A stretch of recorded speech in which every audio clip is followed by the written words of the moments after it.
کبھی سوچا ہے کہ اگر ہمارا چاند جو لاکھوں سالوں سے ہماری زمین کا ساتھی رہا ہے ایک دن اچانک ایک بہت بڑے دھماکے میں بکھر جائے تو کیا ہوگا؟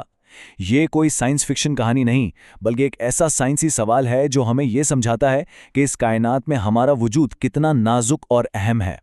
تو چلیں اس منظر نامے کو مرحلہ وار دیکھتے ہیں۔ ذرا تصور کریں کہ ایک لمحے میں پلک جھپکتے ہی چاند آسمان سے غائب ہو گیا۔ یہ صرف رات کے اندھیرے کا معاملہ نہیں، یہ ایک ایسی کائناتی تباہی کا پہلا قدم ہے جو ہماری زمین کو ہمیشہ کے لیے بدل کر رکھ دے گی۔ تو سب سے پہلی تبدیلی جو آئے گی وہ ہماری آنکھوں کے سامنے ہوگی، یعنی زمین سے دیکھنے پر پہلے چند لمحات کیسے ہوں گے؟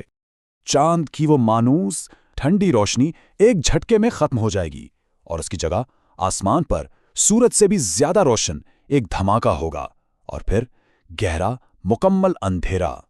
رات کا آسمان ایسا ہو جائے گا جیسا انسانی تاریخ میں پہلے کبھی کسی نے نہیں دیکھا ہوگا۔ لیکن یہ اندھیرا تو بس شروعات ہے۔ یہ خاموشی طوفان سے پہلے کی خاموشی ہے، کیونکہ اس اندھیرے کے پیچھے سے اصل قیامت آنے والی ہے۔ اب وقت ہے زمین پر آگ کی بارش کا، اور یہ سب کچھ اتنی تیزی سے ہوگا کہ یقین کرنا مشکل ہے۔ صرف 1.3 سیکنڈ میں چاندنی غائب، 8 منٹ کے اندر اندر دھماکے کی روشنی زمین تک پہنچے گی، اور پھر اصل تباہی صرف 2 سے 3 دن بعد شروع ہوگی، جب چاند کے پہلے ٹکڑے ہماری فضا میں داخل ہونا شروع ہوں گے۔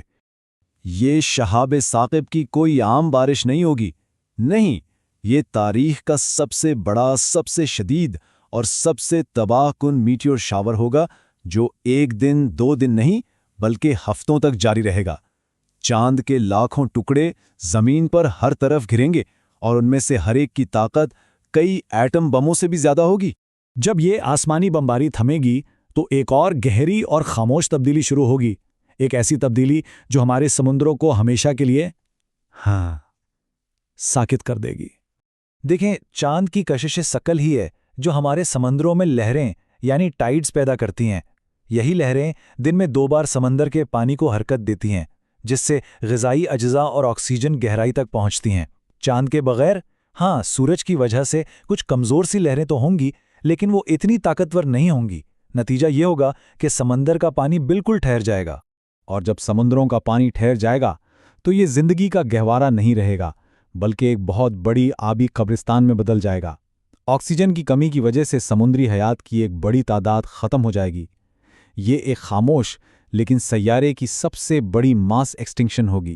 سمندروں کے سکوت کے بعد اب باری ہے خود زمین کے توازن بگڑنے کی۔ چاند صرف لہریں ہی نہیں بناتا تھا، وہ ہماری زمین کو سنبھال کر بھی رکھتا تھا۔ اس بات کو سمجھنے کے لیے ایکزیل ٹلٹ یعنی محوری جھکاؤ کو جاننا ضروری ہے۔ یہ آسان لفظوں میں وہ زاویہ ہے جس پر ہماری زمین تھوڑی سی جھک کر گھومتی ہے، اور اسی جھکاؤ کی وجہ سے زمین پر موسم بدلتے ہیں۔ فی الحال زمین کا یہ جھکاؤ تقریباً 23.5 ڈگری پر بالکل مستحکم ہے۔ یہ چھوٹا سا عدد ہی ہماری دنیا کے موسموں، ہماری آب و ہوا اور ہماری زندگی کے تسلسل کی ضمانت ہے۔ اور اس استحکام کی سب سے بڑی وجہ چاند کی کشش ثقل ہے، جو ایک لنگر، ایک اینکر کی طرح زمین کو مضبوطی سے تھامے ہوئے ہیں۔ چاند کے بغیر ہماری زمین ایک بے قابو لٹو کی طرح ڈگمگانا شروع کر دے گی، جس کا توازن بری طرح بگڑ چکا ہو۔ اس ڈگمگاہٹ کا نتیجہ کیا ہوگا؟ انتہاؤں کی ایک دنیا۔ زمین کا جھکاؤ بے ترتیبی سے بدلے گا، جس سے موسم ناقابل اعتبار اور شدید ہو جائیں گے۔ سوچیں، ایک ہی دہائی میں شاید شدید برفانی دور بھی آئے اور ناقابل برداشت گرمی کی لہریں بھی۔ ایسی بدلتی ہوئی افراتفری کی دنیا میں زمین پر زندگی کا باقی رہنا تقریباً ناممکن ہو جائے گا۔ لیکن اس ساری تباہی کے ہزاروں سال بعد جب دھول بیٹھ جائے گی تو آسمان پر ایک انوکھی اور شاید ایک حیرت انگیز خوبصورتی ابھرے گی۔ ہماری زمین کو زحل کی طرح اپنے حلقے یعنی رنگز مل جائیں گے۔ یہ کیسے ہوگا؟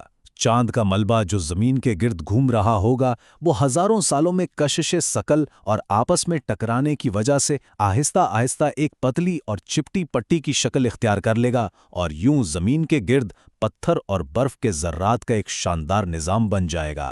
ہمارا آسمان جہاں کبھی ایک چاند چمکتا تھا، اب وہاں ہر رات ہمارے پرانے ساتھی کی باقیات سے بنی ایک چمکدار پٹی نظر آئے گی، ایک ایسی یادگار جو ہمیشہ اس کائناتی واقعے کی گواہی دیتی رہے گی۔ تو آخری سوال یہی رہ جاتا ہے، اگر انسانیت کسی طرح اس تباہی سے بچ نکلتی ہے تو وہ ان نئے حلقوں کو کس نظر سے دیکھے گی؟ ایک خوبصورت مقبرے کے طور پر یا پھر اپنی بقا کی ایک علامت کے طور پر؟